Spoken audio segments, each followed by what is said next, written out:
কি রান্না করতেছো বউ? কথাটা বলেই ঈশান ইশিকার গালে টুস করে একটা চুমু খেয়ে নিল। ইশিকার বাঁ পাশে দাঁড়িয়েছিল ওর ছোট বোন সুইটি। রান্নাঘরে ভাবিকে হেল্প করছিল আর কথা বলছিল। গত কিছুদিন আগেই দুজনের বিয়েটা হয়েছে। দুজনের বিয়েটা পারিবারিকভাবেই হলো। প্রথমে ইশিকার পরিবার মানতে না চাইলেও পরবর্তীতে মানতে বাধ্য হয়েছিল। এমনটা বলার কারণ পরবর্তীতে জানতে পারবেন। সবচেয়ে বড় বিষয়, দুজন দুজনকে ভালোবাসতো। তবে ঈশান কখনো স্বীকার করেনি ইশিকার সামনে। মেয়েটা জেদ আর পাগলামির কারণেই ওদের বিয়েটা হয়েছিল। দুজনের বিয়ে হবার পর ইশিকা ঈশানের বাসার সবাইকে একদম আপন করে নিয়েছে। বিশেষ করে ঈশানকে একেবারে নিজের সাথে যেন প্রচণ্ডভাবে জড়িয়ে ফেলেছে। মেয়েটা যেমন করে কয়েকটা দিনেই সবার সাথে মিশে গেছে, তাতে মনেই হয় না ও এ বাড়ির বউ। যে কেউ মনে করবে ইশিকা এ বাড়ির মেয়ে। ঈশান খেয়াল করেছে ও যা যা পছন্দ করে মেয়েটা নিজের হাতে সেগুলোই করার চেষ্টা করে। ঈশান ঘুম থেকে উঠে ফ্রেশ হয়ে তারপর নিচে এসে দেখলো ইশিকা কিচেনে রান্না করছে। মেয়েটার পাশে অবশ্য ছোট বোন সুইটি দাঁড়িয়ে ওকে হেল্প করছে। আম্মুকে ইদানিং মেয়েটা কিচেনে আসতেই দিতে চায় না, কারণ ঈশান বলেছিল প্রেম ভালোবাসার বিয়ের মধ্যে নাকি আব্বু আম্মুর প্রতি কোনো দায়িত্ব থাকে না মেয়েদের। সেই রাগ আর ঈশানকে ভুল প্রমাণ করতে মেয়েটা ভেবেছিল যে অন্তত আর যাই হোক এ বাসায় আসার পর কারো কোনো অবহেলা কিংবা কাউকে ওর প্রতি কোনো অভিযোগ করতে দিবে না। আর সেটাই করেছিল। ঈশান ঘুম থেকে উঠে নিচে এসে দেখলো দুজনে রান্নাঘরে বোন কাটাকাটি করায় ব্যস্ত আর গল্প করছিল। এরই মাঝখানে ঈশান এসে কথাটা বলে ইশিকার গালে চুমু খেয়ে নিল।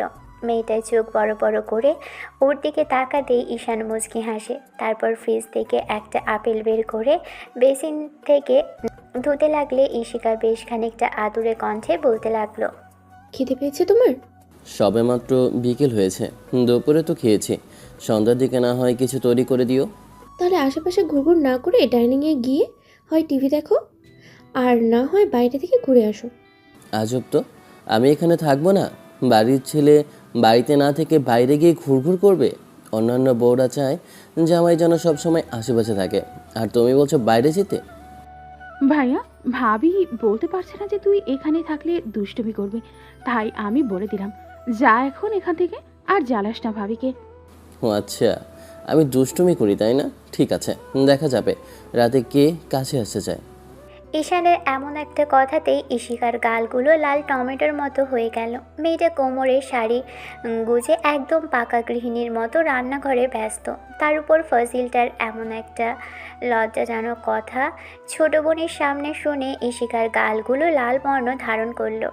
ঈশান এবার ডেভিল হাসি দিয়ে একটা চেয়ার টেনে বসলো। সুইটি পিছন ফিরে ওর দিকে তাকিয়ে থেকে একটা ডেভিল হাসি দিতেই ঈশানও আপেলটা খাওয়া শেষ করলো। তারপর উঠে এসে কিছু একটা ভেবে ইশিকার বাঁ গালে সে সাইডে সুইটি দাঁড়ানো সে গালে আরেকটা চুমু দিয়ে বলল, ঠিক আছে, আমি বাইরে থেকে ঘুরে আসিব। এবার সুইটি বিষয়টা স্পষ্ট দেখতে পেয়ে চোখ বড় বড় করে ভাবির দিকে তাকালো। ইশিকা তো লজ্জায় শেষ হয়ে যাচ্ছে। যখনই পালিয়ে যেতে নিবে তখনই ননদে ইশিকার হাত ধরে ফেললো। সুইটি ভাবির হাত ধরে টেনে নিজের দিকে ফেরালো। ভাবি কেমন লজ্জা পেতে দেখে মেয়েটা একটু খোঁচা মেরে বলতে লাগলো, বাব্বা, এত ভালোবাসা! বিয়ে হতে না হতেই বরের প্রতি এত ভালোবাসা দেখে আমার তো আফসোস হচ্ছে। হবে না প্রেম ভালোবাসার বিয়ে যে। তোমার ভাইয়া আমাকে অনেক আগে থেকেই ভালোবাসতো, কিন্তু সেটা কখনো বলেনি। ও ভেবেছিল এই সম্পর্ক হওয়াটা সম্ভব না, বারবার বারণ করেছিল, তাই তো প্রকাশ করেনি কখনো। যাই হোক, দিন শেষে তো তুমি আমার ভাবি হয়েছো, এটাই অনেক। তবে একটা কথা, ভাইয়াকে কখনো ছেড়ে যেও না ভাবি, তাহলে ভাইয়া জীবনের সবচেয়ে বড় কষ্টটা পাবে। ভাইয়াকে কখনো কাউকে এত ভালোবাসতে দেখিনি। তুমি যেদিন উল্টাপাল্টা কিছু করে বসলে সেদিন না ভাইয়া বাচ্চাদের মতো করে কেঁদেছে, আর আম্মুকে জড়িয়ে ধরে বলেছিল তোমার কিছু হয়ে গেলে ও কি করে থাকবে। তোমাকে নাকি ও কখনো বলতেই পারেনি এতটা ভালোবাসে। তা বলতে পারবে কেন? বারবার জিজ্ঞেস করলেও তো বলেনি। এত বড় একটা গাধা হয়েছে, সে কিনা আমাকে বলতেই পারেনি যে আমাকে ভালোবাসে। এতবার জিজ্ঞেস করার পরও আমাকে কাঁদিয়েছে। ইশিকা গাল ফুলিয়ে কথাগুলো বলতেই এবার সুইটি ভাবির গালটা টেনে দিল। অন্যদিকে ঈশান বাইরে এসে বন্ধুদের সাথে আড্ডা দিতে লাগে, আর আড্ডা দেওয়ার ফাঁকে বারবার ফোন চেক করতে থাকে মেয়েটা কল করেছে কিনা। কিন্তু না, কোনো কল কিংবা মেসেজ করছে না আজ। ঈশানের রাগ হতে লাগলো। বিকেল গড়িয়ে সন্ধ্যা হচ্ছে, তারপরও মেয়েটা ফোন করছে না। বন্ধুদের সাথে আড্ডা দিতে লাগলো ছেলেটা। তারপর যখন 7টা পেরিয়ে 8টা বাজতে চলবে তখন ইশিকা ফোন দিতেই ঈশান বেশ খানিকটা বিরক্তি নিয়ে কলটা কেটে দেয়। বারবার কল আসতেই তখন মেহেদি বলতে আরম্ভ করে, কিরে ভাবি বারবার কল করছে, ধরছিস না কেন? হয়তোবা টেনশন করছেন তোকে নিয়ে। কলটা রিসিভ করে বল তুই যাচ্ছিস। বউ আমার, কিন্তু টেনশন আমার থেকে তোদের বেশি। কারণ কি বলতো? এই বউ নিয়ে তো আর কম কিছু হয়নি। এ তো আদরের বউ, তার ওপর আবার প্রেম ভালোবাসার বিয়ে। এর জন্য তোই অনেকে পোহাতে হয়েছে। আর ভাবি যে পরিমাণ আবেগী, তাতে কিছু হলেই উল্টাপাল্টা কিছু করে বসবে। তার থেকে বাসাতে যা রাগ করে না থাকে, আর না হয় ফোন ধরে বল পরে যাচ্ছিস। ওর যদি সাহস থাকে তাহলে যেন এবার উল্টাপাল্টা কাজ করে দেখে। আমি তো সেদিন ওকে গলা টিপে মেরে দিতাম। ওর সাহস কী করে হয় নিজেকে কষ্ট দেবার? ভাগ্য করে বউ পেয়েছিস দোস্ত, যে পরিমাণের ভালোবাসে তোকে। দেখবি তুই ধমক দিয়ে যে জায়গায় বসিয়ে রাখবি ঠিক সেখানেই বসে থাকবে ভাবি। তবেই না প্রেম ভালোবাসার বিয়ে বলে মনে হবে। যদি সেটাই না হবে তাহলে তোরা বুঝবি কি করে আমরা দুজনকে কতটা ভালোবাসতাম? তাহলে এখন বিষয়টা কি সেটা তো বল। কোন কারণে ভাবির ফোন ধরতে চাইছিস না? না, এমনিতে কোনো বিষয় নেই, আর রাগও করিনি। আমি নাকি বাসায় থাকলে ওকে জ্বালাবো, ওর আশেপাশে থাকলে নাকি দুষ্টুমি করব, তাই দূরে আছে। দেখি ওর কেমন লাগে। অন্যান্য মেয়েরা চায় হাজব্যান্ড আশেপাশে থাকুক, সবসময় মিষ্টি মিষ্টি কথা বলুক, তাকে জোর করে আদর করুক। কিন্তু এই মেয়ের আমি কাছে থাকলেই খুব বেশি নাকি খারাপ লাগে। কী জন্য খারাপ লাগে আমিও সেটা দেখতে চাই। অন্যদিকে ইশিকা বারবার ঈশানকে কল করতে লাগলো সন্ধ্যার নাস্তা করার জন্য, কিন্তু ছেলেটা কলটাই রিসিভ করছে না। শেষে আম্মুর নাম্বার থেকে ঈশানের নাম্বারে কল আসলে উপায় না পেয়ে বাসার দিকে হাঁটা লাগালো ঈশান। এখন আর বেশি দেরি করা যাবে না, আর না হলে এই বিষয়টা আব্বুর কান পর্যন্ত পৌঁছবে। আর ভদ্রমহিলাকে আব্বু যে পরিমাণ নিজের মেয়ের মতো ভালোবাসে, তাতে তেমন কিছু যদি হয় তাহলে কানের গোড়ায় নির্ঘাত কয়েকটা পড়বে। বিষয়টা ভেবে ঈশান আর 1 মিনিটও দেরি করেনি। বাসার সামনে এসে কলিং বেল দিতেই বোন এসে দরজা খুলে দিল। সুইটিকে দেখে অবাক লাগলো। এটা ভেবে আজ ইশিকা দরজা খোলেনি। ঈশান কিছুক্ষণ ওর দিকে তাকিয়ে থেকে রুমের ভিতরের দিকে যেতে গেলে তখন বোনটা বলতে লাগলো, ভাইয়া দেখো গিয়ে ভাবি রেগে ফায়ার হয়ে বসে আছে। তোমাকে বারবার কল করছিল, রিসিভ করে না কেন? আরেকটু হলে তো কান্নাকাটি করে জুড়ে দিত। ব্যস্ত ছিলাম তাই কল রিসিভ করিনি, আর সব বিষয়ে এত কৈফিয়ত দিতে পারবো না। তখন ওরকম করে বললাম বলে বাইরে চলে গেলে রাগ করে, এখন আবার ভাবির উপর রাগ দেখাচ্ছ? যত নষ্টের গোড়া হচ্ছিস তুই। বইয়ের কাছে থাকবো সেইটাতেও দোষ, বাড়ি গিয়ে বসে থাকবো সেইটাতেও দোষ। কী করলে ভালো হয় বলতো? সুইটি একটা টেবিল হাসি দিতেই তখন ঈশান আর উপায় না পেয়ে 1 মুহূর্ত দেরি করে না। ওকে তাড়া করতে মেয়েটা দৌড়ে পালিয়ে গেল। ঈশান রুমের সামনে আসতেই দেখে কেউ একজন বসে আছে গাল ফুলিয়ে।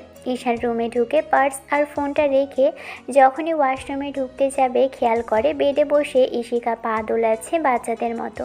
ঈশানকে তাকিয়ে থাকতে দেখে ইশিকা মুখটা ঘুরিয়ে নিল। ঈশান কথা বলছে না, তার জন্য ইশিকার আরও বেশি খারাপ লাগলো। অন্য কোনো দিন হলে ছেলেটা কাছে এসে শক্ত করে জড়িয়ে ধরতো, বারবার ভালোবাসি কথাটা বলে পাগল করে ফেলতো, রাগ না ভাঙলে চুমু দিত। কথাগুলো ভেবেই ইশিকা বারবার ঈশানকে কিছু একটা বলার চেষ্টা করতে লাগলো। ঈশান বুঝতে পেরেও এড়িয়ে যাওয়ার চেষ্টা করলে তখন মেয়েটা উঠে দাঁড়ালো। তারপর সামনে এসে দাঁড়িয়ে এক প্রকার রাগ নিয়ে বলতে লাগলো, কি সমস্যা তোমার? কথা বলতেছো না কেন আমার সাথে? এতবার পরে কল করলাম, রিসিভ করলে কেন? একটা মেসেজ তো করা যেত। কল ব্যাক না করলে সমস্যা নেই, অন্তত মেসেজ করে তো বলে দেওয়া যেত যে তুমি ব্যস্ত আছো। এখন আমার বাসায় এসেছো, একবার তাকাচ্ছো না আমার দিকে, সমস্যা কি তোমার? আমার সাথে কথা বললে কি হয় তোমার? নাকি এখন বিয়ে হয়ে গেছে বলে ভালোবাসাটা কমে গেছে, এখন আবার আগের মতো ইগনোর করবে? ইশিকা কথাগুলো বলে হয়তো কান্না করে দিবে এমন একটা অবস্থা। ঈশান ওর দিকে তাকিয়ে থেকে তারপর একটা তাচ্ছিল্য করে হেসে বলতে লাগলো, আমি না তোমার আশেপাশে থাকলে দুষ্টুমি করি, আর সব সময় না তোমার সাথে ফাজলামি করি, আর তখন তুমি তো বললে বাজার থেকে বেরিয়ে যেতে। আমি কি সত্যি সত্যি বেরিয়ে যেতে বলেছি নাকি? আমি কখনো মন থেকে বলেছি তোমাকে আমার থেকে দূরে যেতে? আমিও চাই অন্য বউদের মতো তুমি আমার কাছে থাকো, কিন্তু তখন ওখানে ননদ ছিল, আর তুমি তার সামনেই এসব বাজে বাজে কাজকর্ম করলে আমাকে লজ্জায় পড়তে হতো না? তুমি কেন বুঝতে চাও? কে বললো বসে চাই না? বুঝেছি বলেই তো চলে গিয়েছিলাম, তাহলে এখন আবার কান্নাকাটি করা হচ্ছে কেন? আমি কাঁদছি না, তুমি একটাবার কল রিসিভ করলে না কেন? জানো আমার কত টেনশন হচ্ছিল যদি তোমার কিছু হয়ে যায়। তারপর আবার ফোনটা রিসিভ না করে বারবার কেটে দিচ্ছিল। এমন একটা পরিস্থিতিতে আমি কি করব? আমার যদি কোনো ভুল হয়ে থাকে তার জন্য তো তুমি আমাকে শাস্তি দিতেই পারো, সেটা না করে বারবার এমন করে কষ্ট দাও। আজব তো, বাসায় থাকলে বলো বাইরে যাও, বাইরে গেলে বলো বাসায় আসো। সত্যি করে বলো তো, কী করলে তোমার খুশি হবে সেটা বলো, আমি তেমন কিছু করার চেষ্টা করব। সবসময় এরকম নাটক কিন্তু ভালো লাগে না ইস্যু। হ্যাঁ, আমি তো নাটক করি, নাটক করি বলেই তোমার জন্য সুইসাইড করতে গিয়েছিলাম। তারপরেও তুমি আমাকে একটাবার ভালোবাসার কথা বলতে পারলে না। এত করে বলি আমি তোমাকে ভালোবাসি, আমাকে কখনো ইগনোর করো না, কষ্ট দিও না, তুমি সেটাই বারবার রিপিট করো। আজব তো, তোমাকে একা একা কষ্টটা কেউ পেতে বলেছে? আমি কখনো বলেছি নাকি আব্বু আম্মু বলেছে? এই বাসাতে সবাই তোমাকে ভালোবাসে, মেয়ের মতো করে আগলে রাখছে। এর থেকে আর কি চাও তুমি? তোমার ইগনোর প্রান্ততে চাই না, তোমার ভালোবাসা তো চাই, সাথে তোমার এই ইগনোরটা কি আমি চাই না? তুমি বুঝতে পারো না, তোমার এই অবহেলাগুলো আমি সহ্য করতে পারি না। আচ্ছা, আমার ভুল হয়েছে। এখন রাগ না করে থেকে নিচে যাও, গিয়ে নাস্তা করার ব্যবস্থা করো। এখন রাত 9টা বাজে, আর তুমি নাস্তার কথা বলতেছো? আব্বু চলে এসেছে, আমি ডিনারের ব্যবস্থা করছি, তুমি আসো। এইভাবে বললে যাবে না, না? গাল ফুলিয়ে না রেখে ভালোভাবে বলো।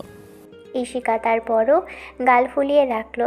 ঈশান মেয়েটার হাত ধরতেই এর মাঝখান থেকে বোনের কথা শব্দ আসলো। ঈশান ঈশিকার হাতটা ছেড়ে দিল। মেয়েটা একবার তাকিয়ে থেকে চলে গেল। তখন ঈশান বেশ খানিকটা বিরক্তি নিয়ে বলতে লাগলো, এই বোনটার জ্বালায় না, বউয়ের সাথে একটু ভালোভাবে প্রেম ভালোবাসা করতেও পারি না। সবসময় খালি ভাইয়ের ভালোবাসার মধ্যে বাধা সৃষ্টি করবে। একটু তো বুঝতে পারে যে ভাই এখন বিয়ে করেছে। অন্তত রুমের আশেপাশে এরকম ঘুরঘুর করাটা তো ঠিক না। তাকে কে বোঝাবে? এদেরকে বোঝাতে গেলে আমার হয় এখান থেকে পাগল হয়ে বেরিয়ে যেতে হবে, আর না হয় বউকে নিয়ে অন্য কোথাও যেতে হবে। এদের আমি কিছুতেই বোঝাতে পারবো না, সবসময় আমাকে ডিস্টার্ব করতেই থাকবে। ভবিষ্যতে আমার আপু টাকা শোনা হবে না। ঈশিকা চলে যেতেই ঈশান একটু বাদে নিচে আসলো। আব্বু আম্মু বোন বসে আছে আর ঈশিকা সবাইকে খাবার দিচ্ছে। ঈশান এসে বসতেই আব্বু ওকে বারবার করে অফিসে যাওয়ার জন্য বলতে লাগলো।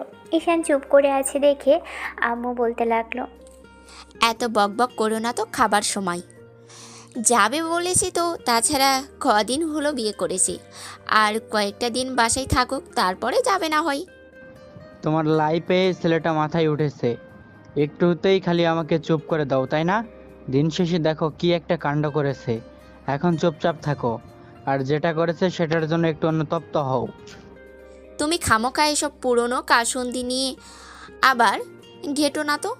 চুপচাপ খাচ্ছ, খাও, যেটা হবার হয়ে গেছে। আর এসব নিয়ে কথা তুলে ওদের মন খারাপ করে দিও না।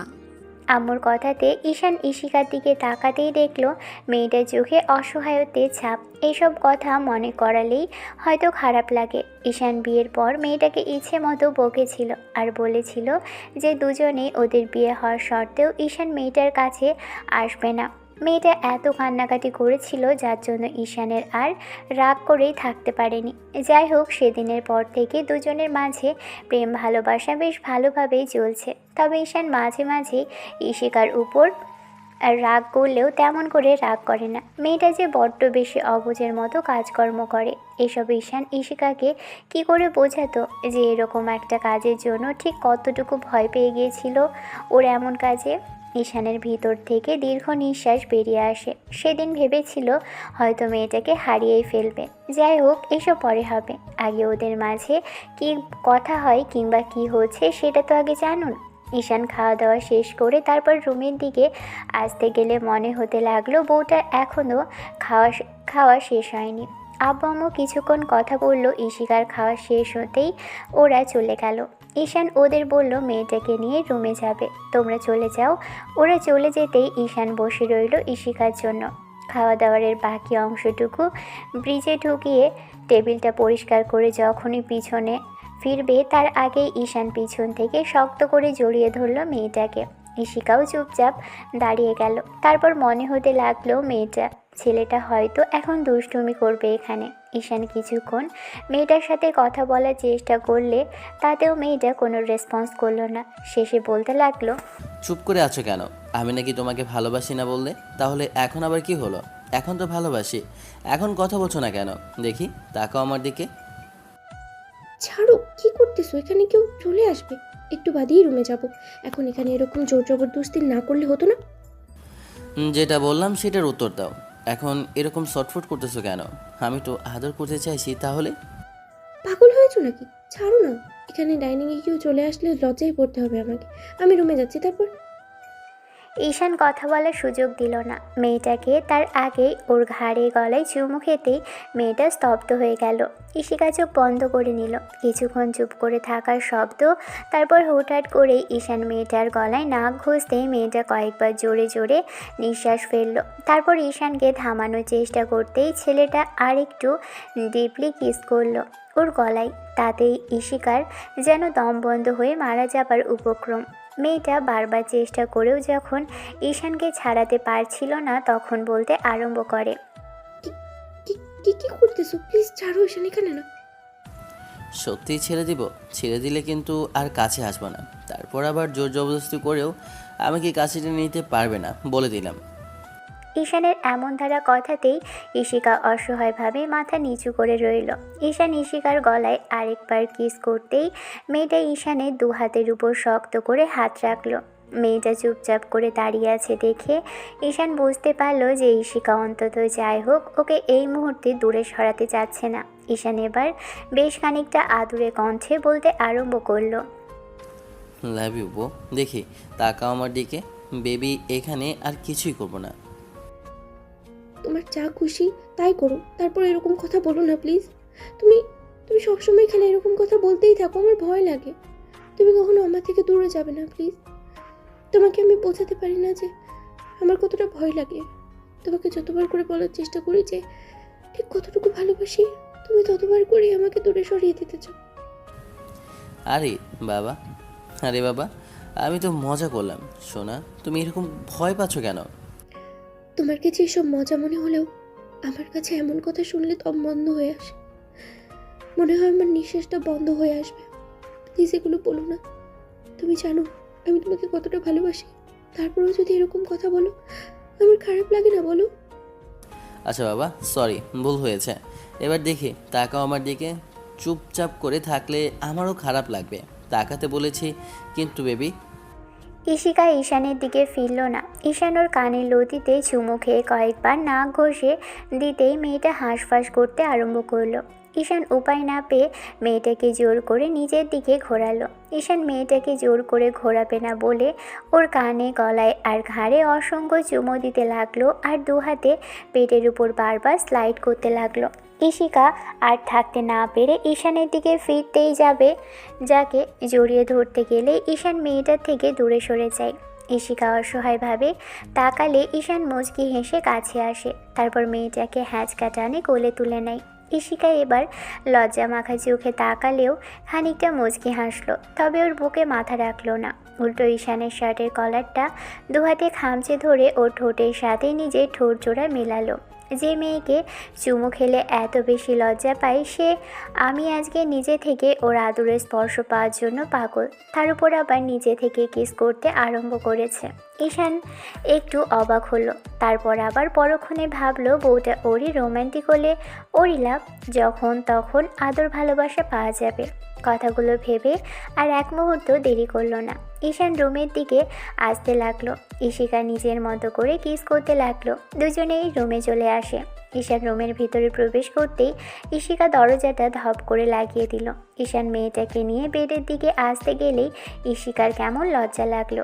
এটা ভেবেই যে ছেলেটা এখন হয়তো ওকে আদর করতে আরম্ভ করবে আর হয়তো দূরে রাখবে না। কথাগুলো ভাবতেই ঈশিকার গালগুলো লজ্জায় লাল হয়ে আসলো। কিন্তু এই মুহূর্তে লজ্জা পেলে যে ঈশানকে দূরে সরিয়ে দিতে হবে আর ছেলেটা দূরে সরে গেলে ওরই খারাপ লাগবে। কথাগুলো ভেবেই ঈশিকা কিছুক্ষণ চুপ করে রইল।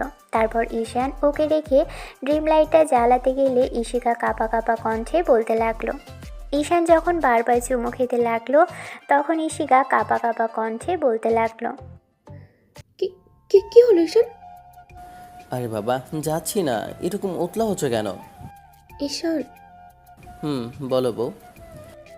আমার ঘুম আসছে না শোনা। এসে যাবে, আমি তো আছি। আমারও তো আসছে না, আস্তে আস্তে আসবে বেবি। কেন জানি ভালো লাগছে না আজ। আর একটু আদর করব নাকি আরেক রাউন্ড হলে ভালো লাগবে জান? ফাজিল, আমি তেমন বলছি না, আমাকে ঘুম পাড়িয়ে দাও শোনা। প্রতিদিন আমি তোমাকে ঘুম পাড়িয়ে দিই, আজকে তুমি আমাকে ঘুম পাড়িয়ে দেবে।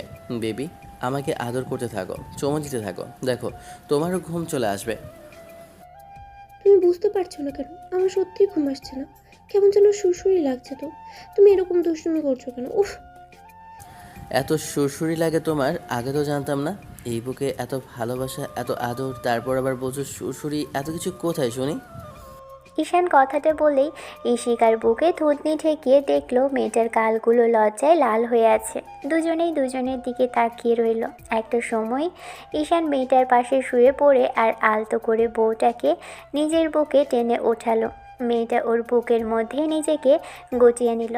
ঈশান দু হাতে মেয়েটাকে জড়িয়ে ধরে মাথার চুলের ভাঁজে কয়েকবার চুমু খেতে লাগলে দুজনে আস্তে আস্তে ঘুমের রাজ্যে পাড়ি জমায়।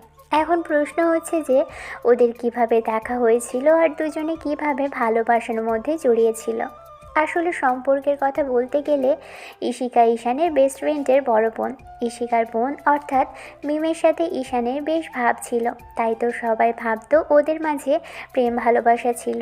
মিমের সাথে ফ্রেন্ডশিপের সম্পর্কটা ছিল স্কুল লাইফ থেকে ঈশানের, যার কারণে সবাই ওদের সন্দেহ করত, কিন্তু আদৌ ওদের মাঝে কোনো সম্পর্ক ছিল না। ঈশানও ফ্রেন্ডশিপের বাহিরে মেয়েটাকে নিয়ে তেমন কিছু ভাবতো না, তবে সবার কথা মতো মনে হতো মিমোকে পছন্দ করে। আর ততদিন পর্যন্ত ঈশান ভাবতে পারেনি যে ঈশিকা মিমের বোন। আর যতদিন মেয়েটার সাথে দেখা না হয়েছে, ওদের বাসায় গিয়েও কখনো ঈশিকার সাথে দেখা হয়নি ঈশানের। একদিন বিকেলের দিকে ঈশান বেশ খানিকটা নির্জন রাস্তা দিয়ে বাসাতে ফিরছিল। এই রাস্তা দিয়ে লোকজনের বেশি চলাচল করে না, তবে মাঝে মধ্যে কিছু বখাটেদের বসে থাকতে দেখা যায়। ঈশান বাইক চালাচ্ছিল আর একা একাই গান গাইছিল। তখনই কেউ একজন হুড়মুড়িয়ে বাইকের সামনে এসে পড়ে। ঈশান বেশ খানিকটা চমকে গেল, তারপর কিছু বুঝে ওঠার আগেই সামনে থাকা মেয়েটা সেন্সলেস হয়ে গেল। তাতেই ঈশান বুঝতে পারল কেউ হয়তো মেয়েটাকে তাড়া করেছে। ঈশান তাড়াহুড়ো করে বাইকটা থামালো, কোনো রকমে ব্রেক করেছিল যখন মেয়েটা বাইকের সামনে আসে। তারপরে মেয়েটা সেন্সলেস হয়ে গেল, কিছু বলার সুযোগই পেল না। না জানি কে মেয়েটা আর কারাই বা তাড়া করেছে ওকে। ঈশান মেয়েটার কাছে আসে, তারপর কয়েকবার ডাকলো। তারপরও যখন জ্ঞান ফেরে না তখন আশেপাশে তাকালো, ভাবলো এখানে মেয়েটাকে ফেলে রেখে যাওয়া যাবে না। তার উপর মনে হচ্ছে আশেপাশে কোথাও থেকে কারো পায়ের শব্দ আসছে।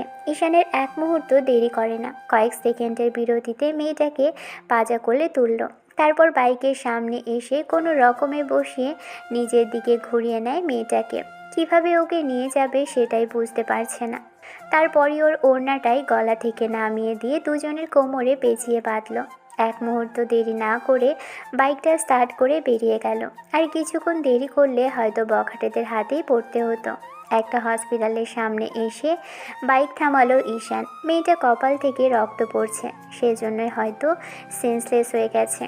ঈশান আবারও কোলে করে মেয়েটাকে নিয়ে ভিতরে আসে। তারপর একটা নার্সকে দেখে বিষয়টা বলতেই উনি একটা কেবিন দেখিয়ে দিলে ঈশান সেখানে গিয়ে মেয়েটাকে শুইয়ে দেয়। তারপর লক্ষ্য করে মেয়েটাকে দেখতে অসম্ভব রকমের সুন্দরী আর মায়াবী। ঈশান আর কিছুক্ষণ হাঁ করে তাকিয়ে রইল। নার্স যখন জিজ্ঞেস করলো, মেয়েটা আপনার কি হয়? কাজিন সিস্টার প্লাস হবু বউ। রাগ করে বাসা থেকে বের হচ্ছিল, ঠিক তখনই গাড়ির সাথে ধাক্কা লেগে সেন্সলেস হয়ে গেছে। ঈশান কী মনে করে কথাটা বলল জানে না, তবে বারবার প্রশ্নের হাত থেকে বাঁচার জন্যই হয়তো এরকম একটা কথা বলেছে। নার্স একটু মুচকি হেসে তারপর নিজের কাজ করাতে মনোযোগ দিল। কিছুক্ষণ বাদে ব্যান্ডেজ করা শেষ হয়ে গেলে মেয়েটাকে নার্স ইঞ্জেকশন পুশ করে দেয়। ঈশান মেয়েটার পরিচয় কিংবা বাসার ঠিকানা ততক্ষণ অবধি জানতে পারবে না যতক্ষণ অবধি মেয়েটার জ্ঞান না ফিরবে, কারণ মেয়েটার কাছে কোনো পার্স ছিল না। হয়তো ওই বখাটেগুলো তাড়া করার সময় কোথাও ফেলে দিয়েছিল। ঘণ্টাখানেকের বিরতিতে মেয়েটার জ্ঞান ফিরল। তারপর মেয়েটা উঠে তাড়াহুড়ো করে বসে আশেপাশে তাকাতেই ঈশান ওর দিকে এগিয়ে এসে বলতে আরম্ভ করে, রিল্যাক্স রিল্যাক্স, এত ভয় পেতে হবে না। আমি খারাপ কেউ না, আপনি ভয় পাবেন না। ওরা কেউ আসেনি আপনার পেছনে, আমি আপনাকে হসপিটালে নিয়ে এসেছিলাম। মেয়েটা জড়সড় হয়ে ওর দিকে কিছুক্ষণ তাকিয়ে রইল। এরই মাঝখানে নার্স সব ঘটনা বললেও সব শোনার পর মেয়েটার দিকে ফ্যাল করে তাকিয়ে রইল। ঈশান নিজের ফোনটা বের করে মেয়েটার দিকে দিয়ে বলতে আরম্ভ করে, নিন, বাসায় কল করুন। আপনার ফোন কিংবা পার্স কিছুই পাওয়া যায়নি, আপনাকে শুধু পেয়েছিলাম আর এতক্ষণ আপনার জ্ঞান ফেরার অপেক্ষা করছিলাম। এখন বাসায় ফোন করে জানান যে আপনি হসপিটালে আছেন, না হলে বাসার লোকজন টেনশন করবে। মেয়েটা কিছুক্ষণ ফোনের দিকে ফ্যাল করে তাকিয়ে রইল। ঈশান একটু জোর গলায় বলতেই মেয়েটা তাড়াহুড়ো করে ফোনটা নিল আর বাসায় ফোন করে কাঁদো কাঁদো কণ্ঠে কী সব বলল। তারপরই হঠাৎ করে কলটা কেটে গেল। ঈশান ওর হাত থেকে ফোনটা নিয়ে দেখল ব্যালেন্স শেষ। বিরক্তিতে ভ্রু কুঁচকে এলো ঈশানের। এখন আবার লোড দিতে হবে। তবে যতদূর করতে পারলো মেয়েটার পরিবারের সাথে কথা হয়েছে।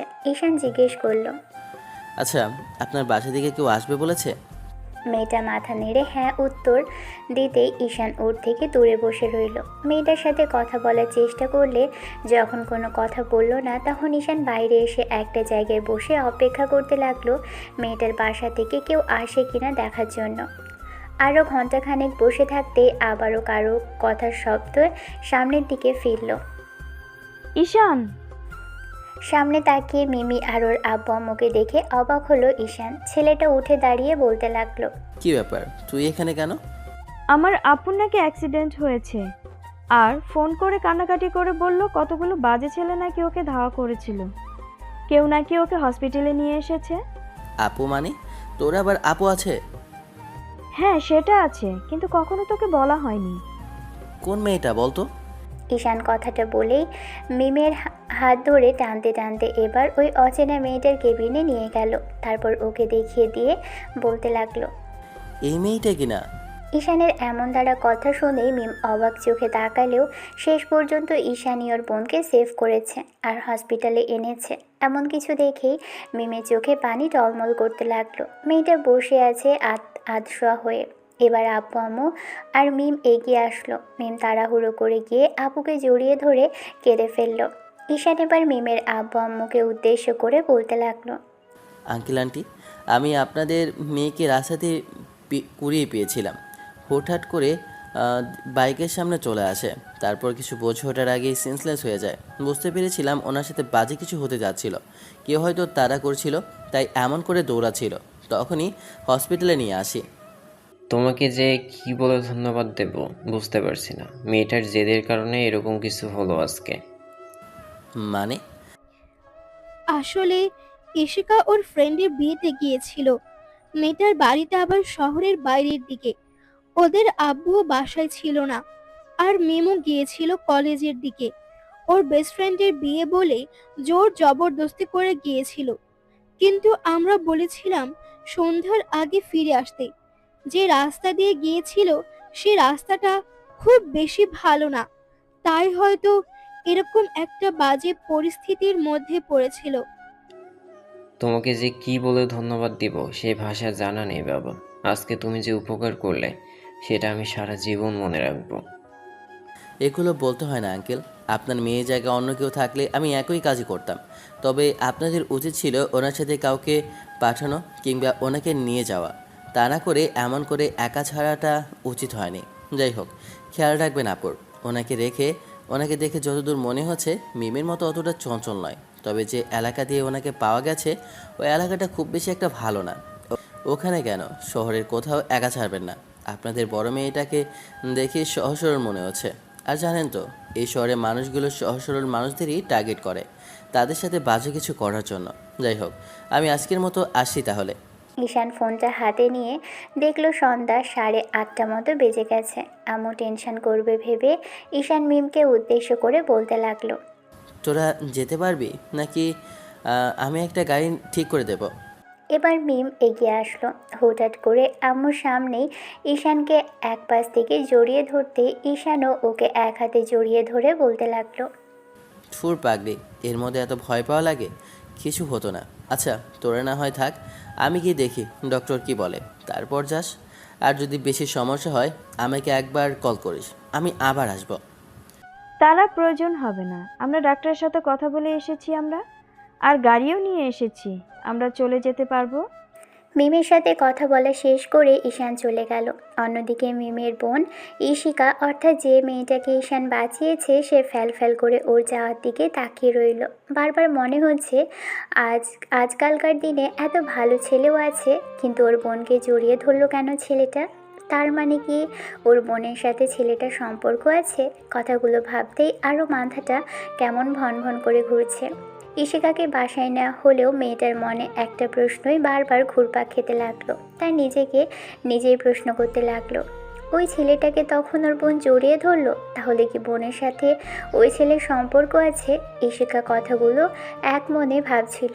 এরই মাঝখানে মিম রুমে প্রবেশ করে আপুর পাশে এসে বসে। তারপর কাঁধের উপর হাত রাখতেই ঈশিকা ওর দিকে তাকিয়ে মিম বলতে লাগলো, আপু কি এত ভাবছিস বলতো? না মানে, আসলে যে ছেলেটা বাঁচালো ও কে রে বোন? ওর নাম ঈশান আপু, ও আমার বেস্ট ফ্রেন্ড। কেন, তোর কি মনে হয়? আব্বু আম্মুর সামনে এমন করে জড়িয়ে ধরলি তাই বললাম। বেস্ট ফ্রেন্ডকে কেউ হাক করা যায় না? তাছাড়া এসব স্বাভাবিক। সবচেয়ে বড় কথা, আমার কলিজার টুকরা বোনটাকে বাঁচিয়েছে, ওকে তো একটা কিস করে দেয়াই উচিত ছিল, তাই না বলো? ছি, বেস্ট ফ্রেন্ডকে কেউ কিস করে? আমি তো এমনিতেই জিজ্ঞেস করলাম। আচ্ছা সত্যি করে বল না, ওর সাথে কি তোর কোনো সম্পর্ক আছে? তুই এত কিছু জানতে চাইছিস কেন? সত্যি করে বল তো, ওকে পছন্দ হয়েছে আপু? না, আমি শুনেছি যে বেস্ট ফ্রেন্ডের সাথে নাকি মানুষ সম্পর্কে জড়ায়, আর একটা ছেলে একটা মেয়ে নাকি কখনো ফ্রেন্ড হয়ে থাকতে পারে না, তাদের মাঝে কেউ না কেউ দুর্বল হবেই। মিথ্যে কথা, একদম মিথ্যে কথা। এরকম ফালতু কথা তোকে কে বলেছে শুনি? আমার আর ওর মাঝে কিচ্ছু নেই, যা আছে তা শুধু বন্ধুত্ব। আর বন্ধুত্বের মাঝে দুষ্টুমি থাকতেই পারে, আর ভালোবাসা থাকলে সেটা বন্ধুত্বের খাতিরেই। না হলে আমার যখন বয়ফ্রেন্ডের সাথে রিলেশন হলো, তখন ও দাঁড়িয়ে থেকে সম্পর্কটা করাতো না। আমি ওকে বারবার জিজ্ঞেস করেছিলাম ও আমাকে পছন্দ করে কি না। ও বলল আমি নাকি ওকে পছন্দ করি। এসব নিয়ে মাঝে মধ্যে একটু তর্ক বিতর্ক হয়, তাই বলে এমন না যে আমরা দুজন দুজনকে পছন্দ করি। তুই এই ব্যাপারে টেনশন ফ্রি থাকতে পারিস। আরে শোন, যদি ওকে পছন্দই হয় তাহলে বলিস, আমি আব্বু আম্মুকে বলে তোদের বিয়ের ব্যবস্থা করে। বাজে কথা বলিস না, 2 দিন বাদে দেখা যাবে তুই ওকে বিয়ে করে বসে আছিস। আরে বাবা, না দেখিস তুই আমার বয়ফ্রেন্ড আছে, ও বলেছে ওর আব্বু আম্মুকে নিয়ে বাসায় আসবে। 2 দিন বাদেই মিমের বয়ফ্রেন্ড বাসা থেকে ওকে দেখতে আসলো। ঈশান ওদের বাসায় আসতেই মিম ওকে নিয়ে রুমে আসলো। আসতেই দেখলো ওর আপু বসে ফোন চালাচ্ছে। ঈশান এসে মেয়েটাকে যখনই আপু বলে ডাকলো, তখনই মেয়েটা চোখ বড় করে তাকালো। ঈশান হেসে বলল, আসলে আপনি আমার থেকে সিনিয়র, তাই আপু বলে সম্বোধন করলাম। জি ভালো আছি, আপনি? এই তো আলহামদুলিল্লাহ। যাক, আপনি ভালো আছেন শুনে আমারও ভালো লাগলো। যাই হোক, এরপর থেকে কিন্তু একা একা কোথাও বেরোবেন না। আপনারা মেয়েরা হয়তো জানেন না, এই শহরের প্রতিটা অলিতে গলিতে কত শিয়াল কুকুর আর হিংস্র হায়নারা উৎপীড়িত আছে মেয়েদেরকে আক্রমণ করার জন্য। তাই একটু সেফলি চলাফেরা করার চেষ্টা করবেন। মেয়েটা মাথা নেড়ে হ্যাঁ সূচক উত্তর দিল। ঈশিকা ওর দিকে তাকাতে লজ্জা পাচ্ছে। মিমকে নিয়ে বেরিয়ে গেল মেয়েটা। এই ঘটনার 1 সপ্তাহ পরে, সেদিন যখন ঈশানের ডাক পড়লো আবারও ঈশিকার বাসাতে, তখন ঈশান বাসা থেকে কলেজে আসলো মিমের সাথে দেখা করার জন্য। অবশ্য 2 দিন কলেজে আসা হয়নি, আর আসবেই বা কী করে? আবু ব্যবসায়ের জন্য একটু বাহিরের দিকে পাঠিয়েছিল কিনা, তার কালই ফিরেছে। আর আজকে কলেজে আসতে আবারও মিমের ফোন পেয়ে দৌড়ে আসতে হলো। যাই হোক, মেয়েটাকে খুব হাসি খুশি দেখে ঈশান বুঝতে পারল কিছু তো একটা ঘটনা আছে। যখনই কিছু বলতে যাবে তখনই মিম বলতে আরম্ভ করে, কাল রাফিন ওর ফ্যামিলি নিয়ে আমার বাসায় গিয়েছিল। আব্বু আম্মুর সাথে কথা বলেছে, ওদের কোনো আপত্তি নেই। দুই পরিবার মিলে ঠিক করেছে 1 সপ্তাহ বাদেই আমাদের বিয়ে হবে। না না না সকিনা, এ হতে পারে না। তুমি আমাকে ছেড়ে অন্য কোথাও যেতে পারো না। রাগ তোর নাটক। আমি এত কষ্ট করে দুইজনের পরিবারকে এক জায়গায় করলাম, তারপর আবার রাফিনের আব্বু আম্মু আর আমার আব্বু আম্মুকে রাজি করালাম। এখন বলছিস এইরকম কিছু হয় না? তুই কি ভেবেছিস আমি এগুলো বলবো? তোর বিয়ে হবে, আপদ বিদয় হবে। ওই হারামজাদাটার গলায় ঝুলে পড়বি, আমি বেঁচে যাব। রাত দুপুরে উঠে বলবি না যে এটা চাই ওটা চাই সেটা প্রয়োজন, তাহলে আমি বেঁচে যাব। তোর বয়ফ্রেন্ড ওরকম একটা গাধা গরু ছিল, না হলে তোর মতো একটা মেয়েকে কে সামলাতো বলতো? যাক, তার মানে তুই আমাকে ভালোবাসিস না তো? কে? আমি? খেপেছিস? পাগল নাকি পেট খারাপ যে তোর মতো গাধিকে ভালোবাসে যাব? একদম ইনসাল্ট করবি না। উল্টো আপু তো সেই দিন বলল যে আমাদের মাঝে নাকি সম্পর্ক আছে। সম্পর্ক থাকতেই পারে, আর বারবার করে জিজ্ঞেস করছিল। কি জিজ্ঞেস করছিল? সে যাই হোক, এসব কথা রাখ। তোকে একটা কথা বলি, শোন। তুই আজকের পর থেকে আগে যেই রকম আমাকে কলেজে নিয়ে যেতি, নিয়ে আসতি, এখন থেকে আপুকে নিয়ে যাবি আর নিয়ে আসবি। আজ বাদে কাল তো আমার বিয়ে হয়ে যাবে। আমাদের ফ্রেন্ডশিপের দায়িত্বটা এখন থেকে আপুর ঘাড়ে দিয়ে দিলাম। তোকে সামলাবে আপু, আর তুই আপুকে সামলাবি। আমার কি মাথা খারাপ নাকি ওরকম একটা হাবাগোবা মেয়েকে? মিম চোখ গরম করে তাকাতেই ঈশান উঠে এসে মেয়েটাকে এক পাশ থেকে জড়িয়ে ধরল। তারপর বলতে লাগলো, আমি এমন করে বলতে চাইনি দোস্ত। আসলে তোর আপু আমার সিনিয়র, তার ওপর তোর সাথে আমার ফ্রেন্ডশিপ ছিল। ছোট বোনের ফ্রেন্ডের সাথে শেষে কিনা তোর আপু ঘুরে বেড়াবে আর যখন তখন যেখানে সেখানে যাবে, এটা কি করে সম্ভব হয় বলতো? তুই এগুলো বলতে পারিস, কিন্তু তোর আপুকে জিজ্ঞেস করে দেখিস দ্বিতীয়বার আমার সাথে যাওয়ার মতো কোনো ইচ্ছা আছে কি না। উনি এগুলো পারবেন? লজ্জা পাবে না? তাই বলছিলাম আর কি। পেলে পাবে, প্রথম প্রথম একটু লজ্জা পাবে। আর যদি লজ্জায় পড়ে কিংবা দুজনে বারবার দেখা হওয়ার পরে প্রেম ভালোবাসা হয়, তাহলে তো হলোই। আমার আপুকে আমি ভালো একটা জায়গায় বউ করে পাঠাতে পারবো। আমাদের রেখে শেষে কিনা ঈশানকে তোর পছন্দ হলো? ও পারবে তোর বোনকে পটাতে? জীবনেও পারবে না। তুই আমার উপর দায়িত্ব দিয়ে দেখ, আমি ঠিক কায়দা করে তোর বোনকে পটিয়ে ফেলবো। হ্যাঁ, তোদের তো খালি এসব কথাই মাথায় ঘোরাঘুরি করে। এখন শোন, আমি তোদের জন্য বিয়ের কার্ড নিয়ে এসেছি। তোরা কিন্তু প্রথম থেকেই থাকবি, আর সব দায়িত্ব তোদেরই পালন করতে হবে। আমার কোনো ভাই নেই, জানিস তো।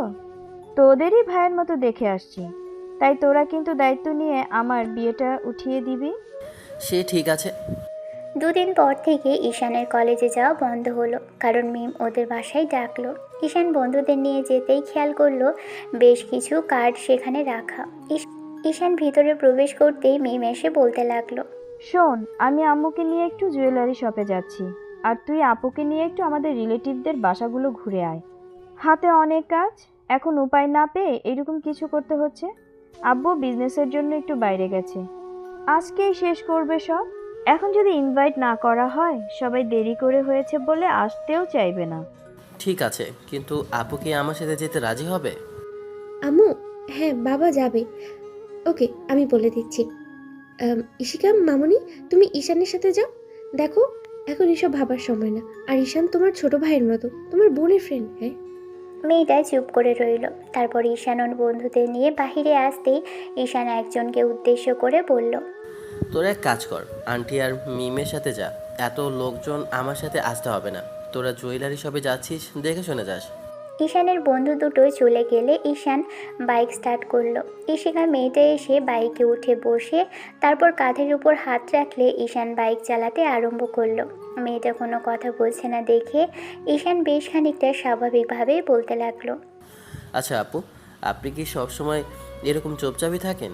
একটু তো কথা বলতে পারেন। আমি আপনার বোনের ফ্রেন্ড, ভয় নেই। আমি আপনাকে প্রেমের প্রস্তাব কিংবা এমন কোনোভাবে বিব্রত করব না যার জন্য দ্বিতীয়বার আমার মুখটা আপনি ধর্ষণ করতে চান না। ছেলেটার কথাতে হয়তো ঈশিকা কিছুটা ইনসাল্ট ফিল করলো, তাই বেশ খানিকটা বিরক্তি নিয়ে বলতে লাগলো, না মানে আসলে তেমন করে কোনো ছেলের সাথে কথা বলা হয় না। তারপর সেদিন আপনার সাথে প্রথমবার দেখা। কিন্তু এরপর থেকে তো রোজ আমাদের দেখা হবে। মানে? আপনার বোনের করা নির্দেশ আছে, ও চলে যাওয়ার পর থেকে যেন আপনাকে কলেজে নিয়ে যাই, নিয়ে আসি। আর যখন যেটা প্রয়োজন হয় আপনি আমাকে কল করবেন, আমি আপনাকে হেল্প করব। তাই আর কি, এমন করে বললাম। এখন আমি জানি না আপনি এগুলো করবেন কিনা আর আপনার বয়ফ্রেন্ড এগুলো মানবে কিনা, তবে বয়ফ্রেন্ড থাকতে যে আপনার প্রয়োজন হবে না সেটা আমি খুব ভালো করে জানি। আপনাকে কে বললো আমার বয়ফ্রেন্ড আছে? নেই নাকি আমাকে বলবেন না? আপনার কি মনে হয় আপনাকে বললে আপনি আমার বয়ফ্রেন্ডকে নিয়ে যাবেন নাকি অন্য কোথাও বিয়ে দিয়ে দেবেন? আসলে এত সুন্দর একটা মেয়ের বয়ফ্রেন্ড নেই সেটা ভাবতে অবাক লাগছে। আজকালকার এইসব নোংরা ভালোবাসার প্রতি আমার বিশ্বাস নেই, তাই আমি এইসব প্রেম ভালোবাসায় জড়াইনি। যাক, ভালো লাগলো কথাটা শুনে। তাহলে সরাসরি বিয়ে করে ফেলবেন। তবে মিমের কপালটা ভালো যে ছেলেটার সাথে বিয়ে হচ্ছে। ও খুব ভালো একজন ছেলে। মিম যখন বলেছিল এই ছেলে ওর পেছনে ঘুরছে, ওকে প্রপোজ করছে, তখন আমি খোঁজখবর নিয়েছিলাম। বারণ তো করতে পারতাম না, তবে ফ্রেন্ডের জন্য এইটুকু খোঁজখবর নিয়ে তারপর ওকে জানালাম সবটা ঠিকঠাক আছে। তখনই রিলেশনে জড়ালো। আর আপনি? আমি মানে বুঝলাম না। মানে বলছিলাম কি আপনার কোনো সম্পর্ক নেই? না, নেই। একটু দুষ্টু স্বভাবের, ওই জন্য কেউ ভালোবাসা যায় না। আর যে মেয়েদের পছন্দ করি হয় তাদের বিয়ে হয়ে যায়, আর না হয় অন্য কারোর সাথে সম্পর্ক থাকে আগে থেকেই। আর তাই আর কি তেমন করে কিছু করা হয়ে ওঠে না। আর আমি আব্বা আম্মুর দ্বিতীয় সন্তান হলেও একমাত্র ছেলে, তাই প্রেম ভালোবাসা করে বিয়ে করা কিংবা পালিয়ে গিয়ে এসবের মধ্যে আমার কোনো ইন্টারেস্ট নেই। আব্বু আম্মু না চাইতেও অনেক স্বাধীনতা দিয়েছে, তাই আর কি চাইছি না ওদের স্বাধীনতাটাকে হস্তক্ষেপ করতে, ওদের মনে কষ্ট দিয়ে এরকম কিছু করতে। যখন যেখানে বলবে বিয়ে করে নিব, কারণ বিয়েটা শুধু একটা মনের সাথে মানুষের সাথে একটা মানুষের মিল নয়, দুটো মানুষের মনের মিল, পরিবারের মিল। আর আমার পরিবারের সাথে সেখানে ওকে থাকতে হবে, সেখানে এগুলো তো অবশ্যই দরকার আছে। ঈশিকা মুগ্ধ নয়নে ঈশানের কথাগুলো শুনল, যেটা লুকিং গ্লাসে ঈশান স্পষ্ট দেখতে পেল।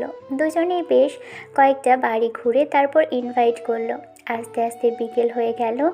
এরই মাঝে মিম একবার কল করলে ঈশান ফোন রিসিভ করে ওর বোনের হাতে ধরিয়ে দিয়েছে।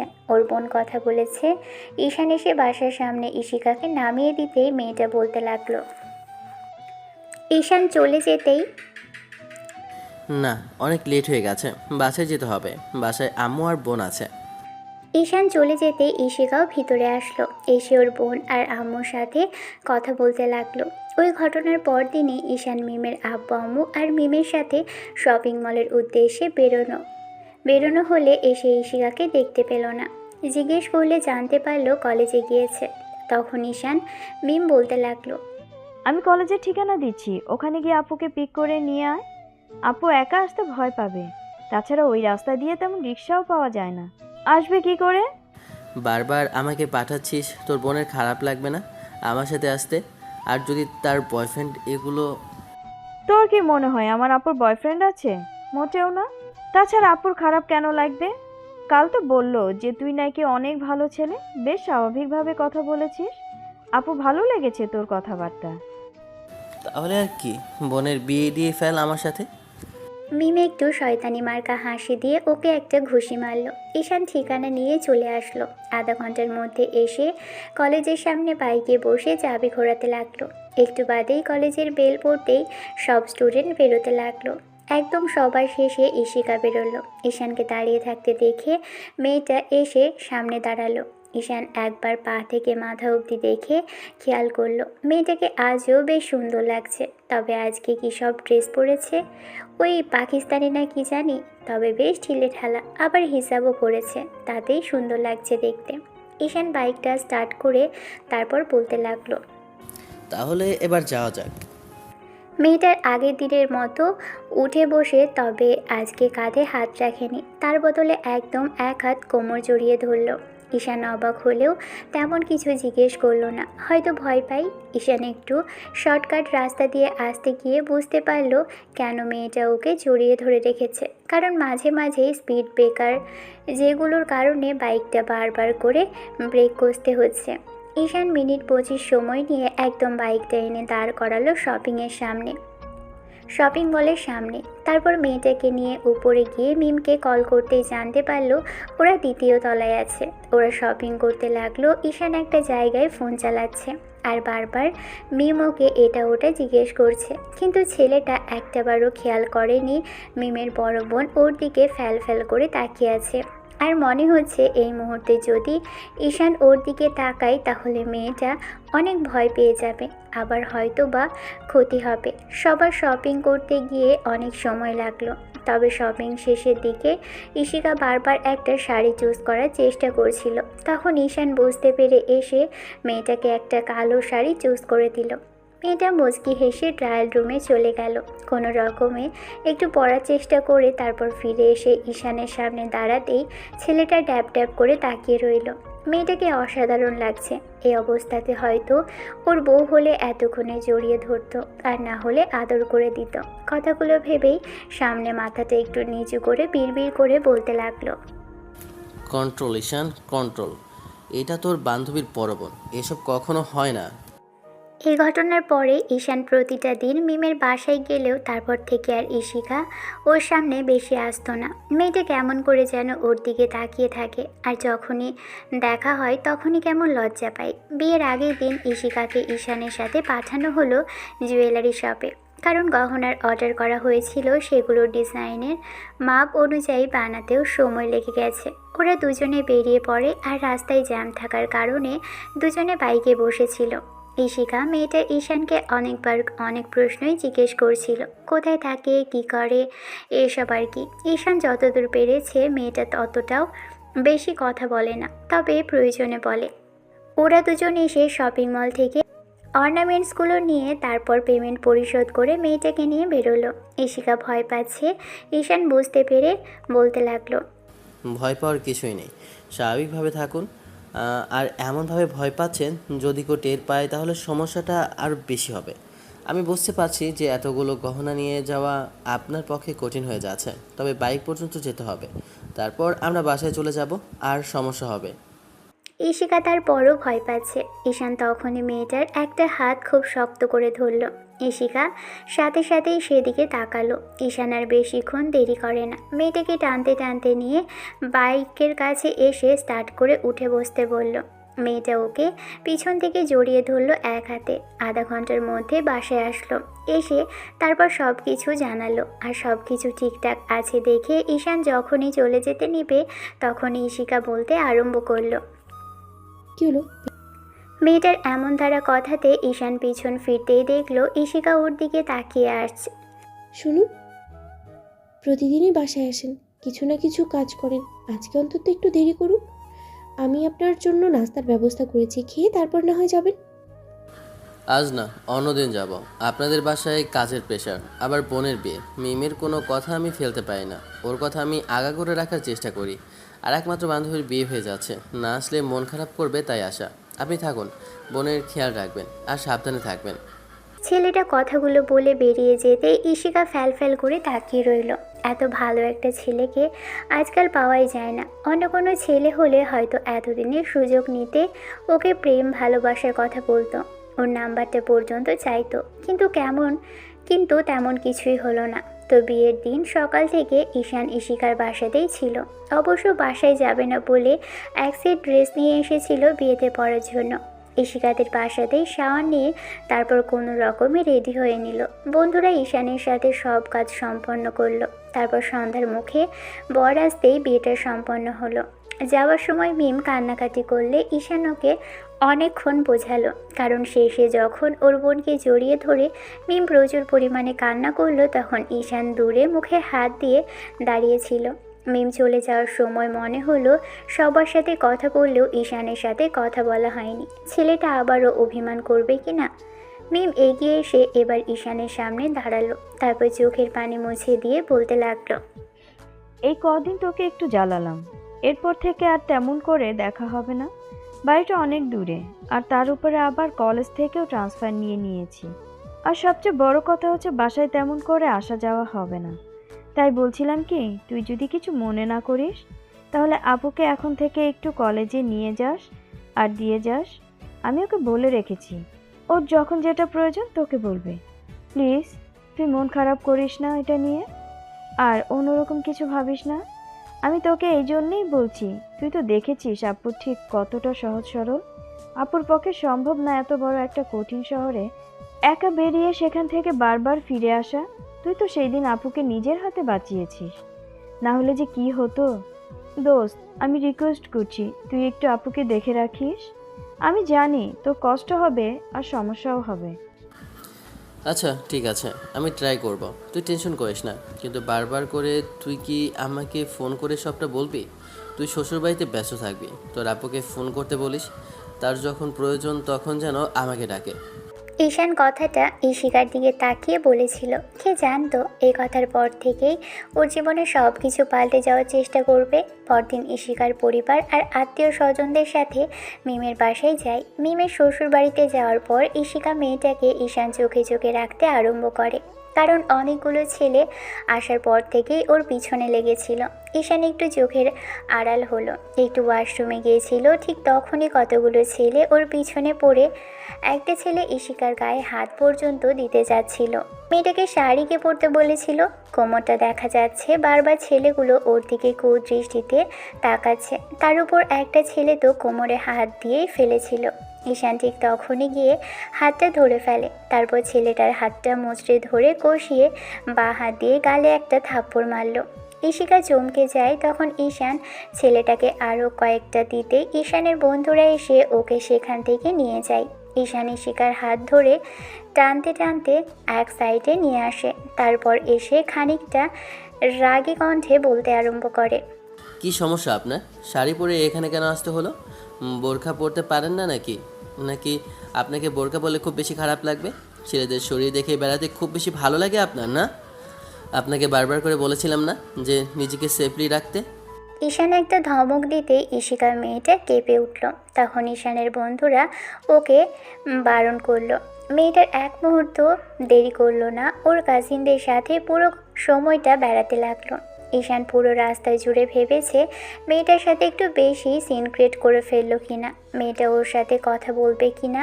তবে কে জানে কি বলবে না বলবে, ওর তো গার্লফ্রেন্ড হয় না ঈশিকা। তাহলে ঈশান বড় অপুর মতোই সব সময় আশেপাশে থাকে, কিন্তু কেমন জানি একটা টান অনুভব করে সব সময়। একটা নতুন অনুভূতির সাথে কেমন পরিচিত হচ্ছে বলে মনে হচ্ছে। তবে যাই হোক, সেদিন রাতে একটা নাম্বার থেকে ফোন আসলো। রিসিভ করতে ওপাশ থেকে বলতে লাগলো, শুনুন, আপনি আমার বয়ফ্রেন্ড কিংবা হাজব্যান্ড নন যে সব সময় আমাকে এইরকম করে ট্রিট করবেন। আপনাকে আমি ভালোভাবে বলে দিচ্ছি, আপনি আর আমাকে এইসব আজে বাজে কথা বলবেন না। আপনার কি অধিকার আছে আমাকে এইসব বলার? আপনার সাহস হয় কি করে আমার শরীর নিয়ে এত বাজে কথা বলার? ঈশান প্রথমে বুঝতে না পারলেও পরবর্তীতে বুঝতে পারল যে ঈশিকা কল করেছে।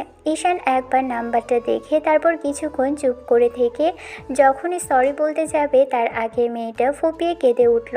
তখন ঈশান বলতে লাগলো, আচ্ছা সরি আপু, আর কখনো এরকম করে বলবো না। আসলে তখন ছেলেগুলো এরকম করে আপনার গায়ে হাত দিতে চাচ্ছিল, তাই ভুল করে বলে ফেলেছি। আমি জানতাম না আমার অধিকার নেই এসব বলার। আপনি নিশ্চিন্ত থাকুন, এরপর থেকে না মিম আর আমাকে আপনার কোনো কাজের জন্য ডাকবে, আর না আপনি আমার সাথে কোথাও যাবেন। ঈশান কথাগুলো বলেই কলটা কেটে দিল। তখন নিজেরই খারাপ লাগছে, মেয়েটা ওকে ওরকম করে বলল। এই ঘটনার 7 দিন বাদে ঈশানকে মিমের আম্মু কল করলো। রিসিভ করতে ওপাশ থেকে ভদ্রমহিলা বলতে লাগলো, ঈশান বাবা, কোথায় তুমি? একটু বাসায় আসো আমাদের। আসলে ঈশিকা আজকে কলেজে গেছে হঠাৎ করেই, বললাম বারবার করে আজকে যেতে হবে না। আর আজকে রাস্তায় কিসব গন্ডগোল হচ্ছে, সেজন্য আসতে ভয় পাচ্ছে। এখন কি করব বুঝতে পারছি না। তুমি কি ওকে একটু বাসায় পৌঁছে দেবে? একে তো বান্ধবীর আম্মু একদম ওকে ছেলের মতোই ভালোবাসে, তার উপর আবার এমন করে রিকোয়েস্ট করলো, তাই ঈশান কথাটা আর ফেলতে পারলো না। হ্যাঁ বলে দিয়ে কলটা কেটে দিল। ঈশান আরেকটা বন্ধুকে নিয়ে গেল, দুজনেই বাইক নিয়ে গিয়েছে। ঈশান বাইক নিয়ে দাঁড়িয়ে রইল। মিনিট 15 পরে ঈশিকা মেয়েটা বেরিয়ে এসে ওর সামনে দাঁড়ালে তখন ঈশান মাথা নিচু করে রইল, একটাবারের জন্য মেয়েটার দিকে তাকালো না। তখন ঈশান ওর বন্ধু মেহেদিকে উদ্দেশ্য করে বলতে লাগলো, তুই আপুকে তোর বাইকে নিয়ে আয়, আমি ফলো করছি তোদের। ঈশান কথাটা বলে বাইকটা স্টার্ট করতে ঈশিকা বাচ্চাদের মতো গাল ফুলিয়ে বলল, আমি ওনার সাথে যাবো না, আপনার সাথে যাব। কিন্তু আমি আমার বাইকে কোনো মেয়েকে ওঠাতে চাচ্ছি না, কারণ আমার মুখে কখনো ভালো কথা আসে না, যে কোনো সময় বাজে কথা বের হতে পারে। ঈশান বাইকটা স্টার্ট করতেই ইশিকা নিজে থেকে ঈশানের পিছনে উঠে বসলো। তারপর এক হাতে কোমর জড়িয়ে ধরতেই ঈশান কিছুক্ষণ অবাক চোখে তাকিয়ে রইল। ইশিকা কিছু বলার আগেই মেহেদি বিষয়টা বুঝতে পেরে বলল, বুঝেছে, সেই দিনের বিষয়টা নিয়ে ঝামেলা হওয়ার পর থেকেই রাগ করে আছিস দুজনেই। এখন রাগ করে না করে আপুকে নিয়ে যা। আমি এত কাজ ফেলে আসলাম, তোরা যা, আমি বাসায় যাচ্ছি। মেহেদি চলে যেতেই ঈশান বাইকটা স্টার্ট করে তারপর যেতে লাগলো। ছেলেটা আজকে কোনো কথা বলছিল না, গাল ফুলিয়ে রেখেছে। ঈশানের মুখটা কালো। ইশিকা বিষয়টা বুঝতে পেরে এবার ঈশানের কানের কাছে একটু মুখটা এগিয়ে এনে বলতে লাগলো। সরি। ঈশান কোনো কথা বলল না। মেয়েটা আবারও বাচ্চাদের মতো করে বলল, আমি সরি ঈশান। কি জন্য? আসলে আমি সেদিন অমন করে বলতে চাইনি, রাগের মাথায় বলে ফেলেছিলাম। কিন্তু পরে বুঝতে পারলাম যে তুমি আমার ভালোবাসার জন্যই বলেছিলে এমন কথা। বোঝার জন্য অসংখ্য ধন্যবাদ। এখন চুপচাপ বসে থাকুন। মেয়েটা আরও কিছু বলার জন্য হাঁসফাঁস করতে লাগলো, কিন্তু ঈশান ওকে কিছু বলতেই দিল না। বাসার সামনে এসে নামিয়ে দিয়ে চলে গেল। ওদিনের পর থেকে প্রায় ঈশান ইশিকাকে আনতে যেতে হয়, আবার দিয়েও আসতে হয়। ইশিকা ঈশানের সাথে কথা বলার চেষ্টা করে, কিন্তু ঈশান কোনো কথা বলে না। ছেলেটা এখন চুপ করে থাকে আর এড়িয়ে যাওয়ার চেষ্টা করে। শেষে 1 সপ্তাহ চেষ্টা করেও যখন ইশিকা তেমন করে কোনো কথা বলতে পারল না, 7ম দিনের মাথায় সেদিন রাতে ফোন করে ঈশানের সাথে কথা বলার চেষ্টা করলেও ছেলেটা তখন চুপ করে আছে দেখে ঈশান বলতে লাগলো, সাধারণ একটা ঘটনার জন্য এতবার সরি বলতে হয়, তারপরেও কথা বলতেছো না কেন?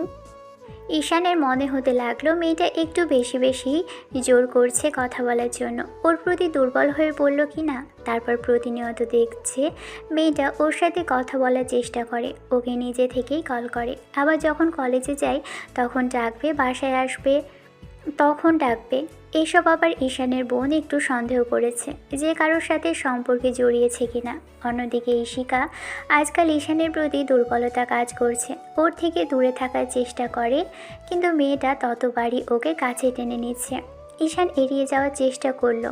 এমন করেই আরও কিছুদিন কাটলো। তবে ঈশান নিজের মতো করে এগিয়ে যাওয়ার চেষ্টা করে শেষে 2 মাসের মাথায় সেদিন ইশিকা ছেলেটাকে একটা জায়গায় ডাকলো।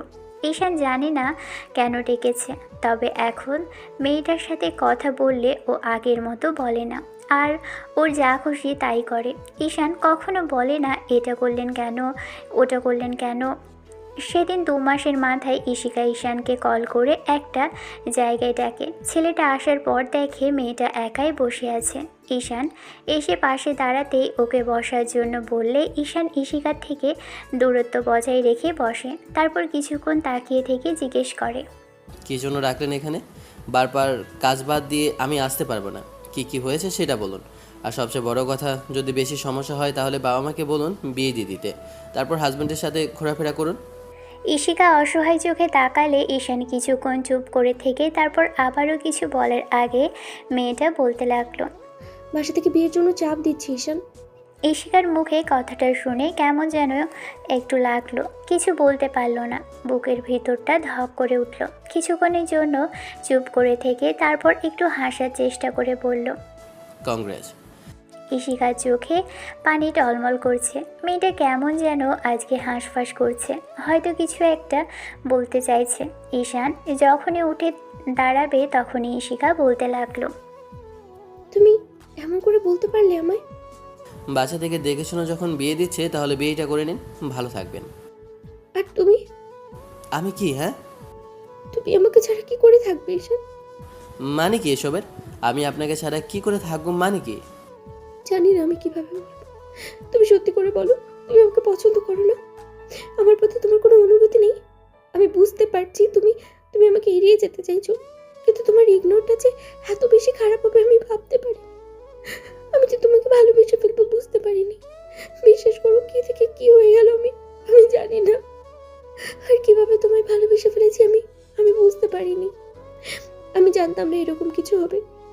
ছোট বোনের ফ্রেন্ডকে যে ভালোবেসে ফেলবো সেটা আমার ধারণা ছিল না। আমি বুঝতে পারছিলাম না যে তোমার ইগনোরগুলো আমাকে বুঝতে সাহায্য করছে।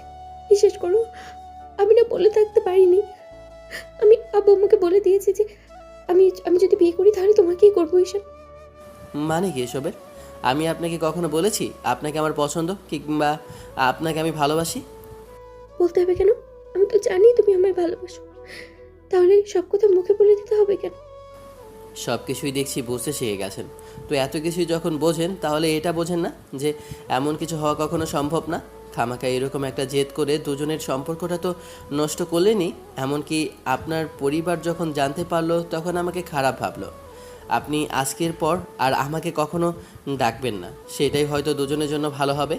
আর আপনার বোন জানতে পারলে কতটা খারাপ ভাববে আমাকে বলুন তো। সবসময় ভাববে যে আমি অন্যায় করেছিলাম, আমার কারণে আপনি এরকম দুর্বল হয়েছেন আমার প্রতি। আমি চেষ্টা করেছি বলেই আপনি আমাকে ভালোবেসেছেন। মিম জানে সব কিছু ঈশান, আমি ওকে প্রথমে বলেছি। ওই বলেছিলাম তোমাকে সবটা বলে দিতে। বিশ্বাস করো, আমি চাইনি এমন কিছু। ভালোবাসা কি অন্যায় বলো? আমি তো তোমায় ভালোবাসতে চাইনি ঈশান, তারপরে কিভাবে বেসে ফেলেছি জানি না।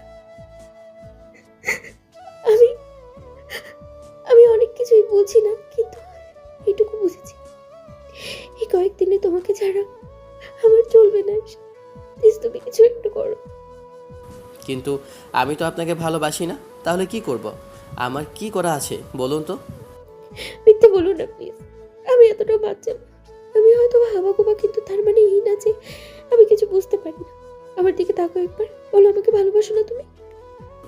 ভালোবাসার জন্য সময় প্রয়োজন হয়, কিন্তু আপনার সাথে আমি ততটা সময় কাটাইনি যে আপনাকে ভালোবেসে ফেলবো। খামাখা এসব জেদ করবেন না তো। ঈশান সেদিন ইশিকাকে একা রেখে চলে যেতে নিবে, মেয়েটা তখনই ওর হাতটা ধরে আটকে দিল। তারপর উঠে এসে ওকে জাপটে জড়িয়ে ধরে কান্না করেছিল অনেকক্ষণ। ঈশান জোর করে ছাড়িয়ে নিয়ে মেয়েটাকে সেখানে রেখেই চলে যায়। কিন্তু তারপর মিমের নাম্বার থেকে কল আসে। মেয়েটা অনেকবার বোঝানোর চেষ্টা করলেও ঈশান এড়িয়ে যায়, বড় বোনকে বিয়ে করবে না বলে। ইশিকার আব্বু আম্মু এসব মানবে না, আর কেনই বা মানবে? ওরা ভেবেছিল মিমের সাথে ঈশানের সম্পর্ক আছে, কিন্তু তার সাথে বড় বোনের সাথে সম্পর্ক হবে সেটা ভাবেনি। ঈশান আব্বু আম্মুকে কী করে বলবে নিজে থেকে বয়সে বড় একটা মেয়েকে বিয়ে করতে চাই? কী থেকে কী করবে জানে না। তবে ঘটনাটা আরও 7 দিনের মাথায় এত বাজে অবস্থা আর বাজে পরিস্থিতি ধারণ করবে ঈশান ভাবতে পারেনি। এই একটা সপ্তাহে মেয়েটা প্রত্যেকটা দিন প্রত্যেকটা মুহূর্তে ওকে কল করেছে। কল করে কান্নাকাটি করতো, বলতো আজ পাত্রপক্ষ দেখতে আসবে, ও সামনে যাবে না, সুইসাইড করে নিবে, এই করবে সেই করবে। শেষে মেয়েটা জেদের কাছে হার মানাতে হলো। বারবার ওর সাথে দেখা করতে যেতে হতো। শেষ যেদিন ওকে জড়িয়ে ধরে অনেকক্ষণ কাঁদলো মেয়েটা, তখন ঈশান ওকে বলেছিল, আপনার পরিবার কখনো রাজি হবে না, কারণ ওরা জানে আমি মিমকে পছন্দ করতাম। সেটা ভুল হলেও এসবই ভাবতো। আমি জানি না মিম কিভাবে আপনাকে বলেছে আমাকে প্রপোজ করার জন্য। তবে আপনি অন্য কোথাও বিয়েটা করে নিন, ভালো থাকবেন। আমার সাথে আপনি কখনো ভালো থাকবেন না। এটাই তোমার শেষ কথা তো ঈশান? আমার কিছু হয়ে গেলে তোমার কিছু চাই আসে না? আমি অন্য কাউকে বিয়ে করবো না ঈশান। তোমার সাথে যতটুকু সময় কাটিয়েছি, ততটুকু তোমাকে কাছে পেয়েছি, ততটুকুতেই মনে হয় আমি তোমাকে ভালোবাসি। আমি অন্য কাউকে বিয়ে করবো না ঈশান, বিশ্বাস করো। আমি তোমাকে ছাড়া কখনোই ভালো থাকবো না। কয়েকটা দিনেই যে তোমাকে এত বেশি ভালোবেসে ফেলবো ভাবতে পারিনি। তোমাকে ছাড়া আমি আর কিচ্ছু চাই না ঈশান। চলো না আমরা পালিয়ে কি বিয়ে করি, তাড়াতাড়ি একটা বেবি নিয়ে ফেলবো, তারপর দেখবে ওরা সবাই মেনে নেবে। আর তুমি তুমি তো কাউকে বলোনি। একটাবার আব্বু আম্মুর কাছে প্রস্তাব নিয়ে যাও, দেখো ওরা ওরা ঠিক মেনে নেবে। কিন্তু তুমি তাও যাচ্ছ না। তুমি কি আমি সত্যি ভালোবাসো না ঈশান? না, বাসি না। আর আমি আশা করব এরপর থেকে আপনি আর আমায় ডিস্টার্ব করবেন না, ভালোবাসার কথা বলবেন না। আব্বু আমার মতের বিরুদ্ধে গিয়ে পালিয়ে বিয়ে করে কেউ ভালো থাকে না। আপনিও থাকতে পারবেন না আমার সাথে।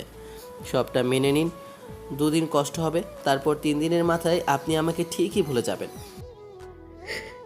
তোমাকে তোমাকে বলা আমার পক্ষে সম্ভব না।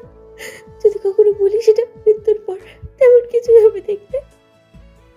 সেদিনের সেই কথাগুলো ঈশান বুঝতে পারেনি, কারণ আরও 7 দিন পর যখন ইশিকার সাথে ঈশানের দেখা হয়, সেদিন মেয়েটা হসপিটালের বেডে শুয়েছিল। মেয়েটার চেহারা এলোমেলো অগোছালো ছিল, সব মিলিয়ে কেমন যেন দেখাচ্ছিল। মনে হয়েছিল সে খুব বড় একটা ঝড় বয়ে গেছে। সেদিন হসপিটালে যাওয়ার আগে ঈশান ব্যালকানিতে বসে কিছু একটা ভাবছিল। ঠিক তখনই বোন ফোনটা এগিয়ে দেয় ওর দিকে, আর কিছু বলতে যাবে তখন তার আগেই ঈশান ফোনটা রিসিভ করে কানে দেয়। ওপাশ থেকে মিমের কান্নার শব্দ ভেসে আসে। ঈশান কিছু বলার আগেই মেয়েটা বলতে আরম্ভ করে, তুই কেন আমার আপুর সাথে এরকম করলি ঈশান? আমার আপু তোকে ভালোবেসে কি খুব অন্যায় করেছিল? একটু ভালোবাসতে পারতি ওকে।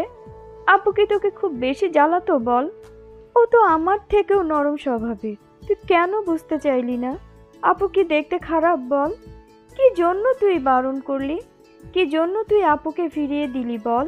আমার আপুর যদি কিছু হয়ে যায় না আজকে, তাহলে তোর সাথে আমার সব সম্পর্ক শেষ করে দিলাম। আমি আর কখনো তোর মুখটাও দেখব না ঈশান। মিম কথাটা বলেই ফোনটা কেটে দেয়। সেদিন অনেকবার ফোন করলেও ঈশিকা কলটা রিসিভ করেনি। অনেকবার চেষ্টা করে ঈশান বন্ধুদের ফোন করে জানতে পারলো ঈশিকা হসপিটালে ভর্তি, আর বিষ খেয়েছিল মেয়েটা। ঈশান যতক্ষণে হসপিটালে আসে ততক্ষণে মেয়েটাকে ওয়াশ করা হয়ে গেছে। ঈশান আম্মু আব্বুর সাথে হসপিটালে আসতেই আব্বু আম্মু ঈশিকার আব্বু আম্মুর সাথে কথা বলার চেষ্টা করলেও ওরা কাঁদছিল। ঈশান এসে আইসিইউর সামনে দাঁড়িয়েছিল। ঈশানের বন্ধুরা ওকে কিছু বলবে তার আগেই ঈশান একটা বন্ধুকে জড়িয়ে ধরে কেঁদে ফেলেছিল। ছেলেটা চুপচাপ শুধু কাঁদছিল। তারপর একদিন বাদে যখন মেয়েটার জ্ঞান ফিরে তখন ঈশান ওর সাথে কথা বলেনি। ঈশিকা কেঁদেছিল শুধু, বারবার ওকে চলে যেতে বলেছিল।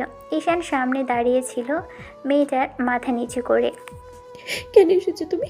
চলে যাও এখান থেকে। আমি মরে গেলে তাতে তোমার কি? আমি মরে গেলে তো তোমার টেনশনটাই দূর হয়ে যায়।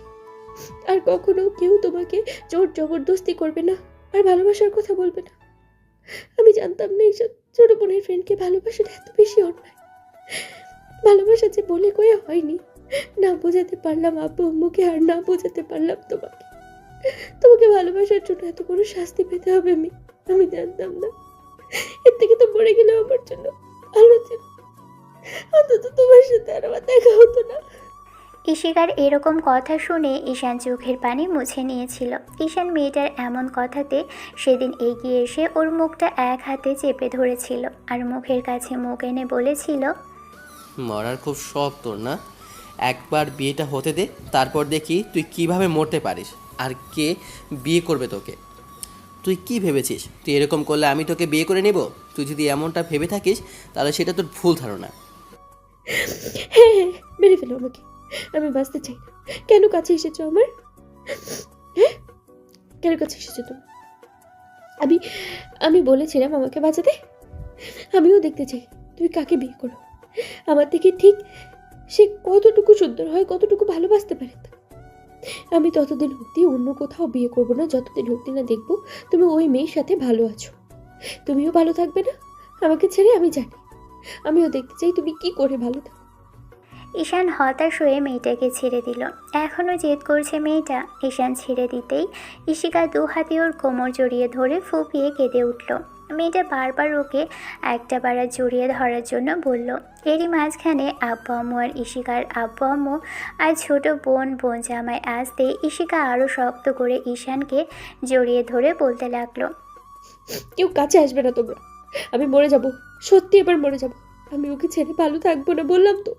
তোমরা অন্য কোথাও কেন জোর করে বিয়ে দিতে চাইছো? ঈশান, তুমি আমায় ভালোবাসো না তাই না? বলো।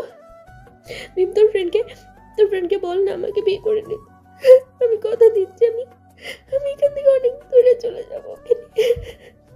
মেয়েটা কী রেখে কী বলবে কী করবে জানে না। ওর এমন অগোছালো কথা শুনে ঈশানের আম্মু এগিয়ে আসতেই ঈশান মেয়েটাকে জোর করে ছাড়িয়ে নিল। আম্মু মেয়েটার চোখের পানি মুছিয়ে দিয়ে মেয়েটা আম্মুকে হাজারটা কথা বলতে লাগলো। আম্মু ওকে এক হাতে জড়িয়ে ধরে সান্ত্বনা দিল যে সবাই রাজি আছে, ওদের বিয়েটা হবে। কিন্তু ঈশিকা কিছুতেই বিশ্বাস করলো না। শেষে পরদিন ঈশানের বাসাতেই দুজনের বিয়ে হয়। ঈশিকার বিয়ের পর থেকে আর রাগ করে বাসায় যায়নি। আব্বু আম্মুর উপর রাগ করে আছে, তাই গত 15টা দিন আগে দুজনের বিয়ে হলেও ঈশিকা এখনও অবধি বাসায় যায়নি, কথা বলেনি আব্বু আম্মুর সাথে। ওরা কল করলেও মেয়েটা কল রিসিভ করে না। ঈশানের কাছে কল করে কথা বলার চেষ্টা করলে ঈশান বলেছে কয়েকদিন গেলে মেয়েটার রাগ কমে গেলে ওকে নিয়ে বাসায় যাবে।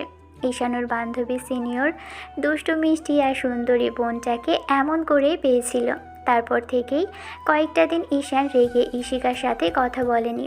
ইশিকা 2 দিন বাদে রাতে যখনই ছেলেটার পা জড়িয়ে ধরতে গিয়েছিল তখন ঈশান ওকে বুকের মাঝে টেনে নিয়ে অনেক আদর করেছিল, ভালোবেসেছিল খুব বেশি। সেদিনের প্রথমবার দুজনের এতটা কাছে আসা। ইশিকা ঈশানের বুকের মাঝে ঘুমিয়েছিল। সারা রাত ধরে ঈশান মেয়েটাকে দেখছিল। তারপর থেকেই দুজনের প্রেম ভালোবাসা চলছে। দুজনের এমন ভালোবাসার কথা জানার পর ইশিকার আব্বু আম্মু এখনও নিজেদেরকে দোষারোপ করে, ভাবে যদি মেয়েটার কিছু হয়ে যেত তাহলে হয়তো নিজেরা সারা জীবন অপরাধী হয়ে থাকতো। এটাই ছিল দুজনের প্রেম ভালোবাসার এক হবার ঘটনা। পরদিন সকালে ইশিকা উঠে ব্যালকানিতে দাঁড়িয়ে আছে, রান্না বান্না করে এসেছে। ঈশান এখনও ঘুম থেকে ওঠেনি। ইশিকা অনেকবার করে ডেকেছে ছেলেটাকে, তারপরেও ওঠেনি। ঈশান একটু বাদে উঠে ফ্রেশ হয়ে আসলো। এসে দেখলো ইশিকা ব্যালকানিতে দাঁড়িয়ে আছে, হয়তো ব্রেকফাস্টও করেনি মেয়েটা। ঈশান এসে পিছন থেকে ইশিকাকে জড়িয়ে ধরলে ও বুঝতে পারে ওর ভালোবাসার মানুষটা এসেছে। ওর শরীরের ঘ্রাণে বুঝিয়ে দেয় ঈশানের উপস্থিতি। ইশিকা মুচকি হেসে চোখ বন্ধ করে নেয়, তারপর পেটের উপর রাখা ঈশানের হাতের উপর 2 হাত রেখে আলতো করে বলে, কখন ঘুম ভাঙলো শোনো? একটু আগেই তোমার জন্য ঘুমটা ভেঙেছে। আমাকে আরও একটু জড়িয়ে ধরে থাকলে কি হতো?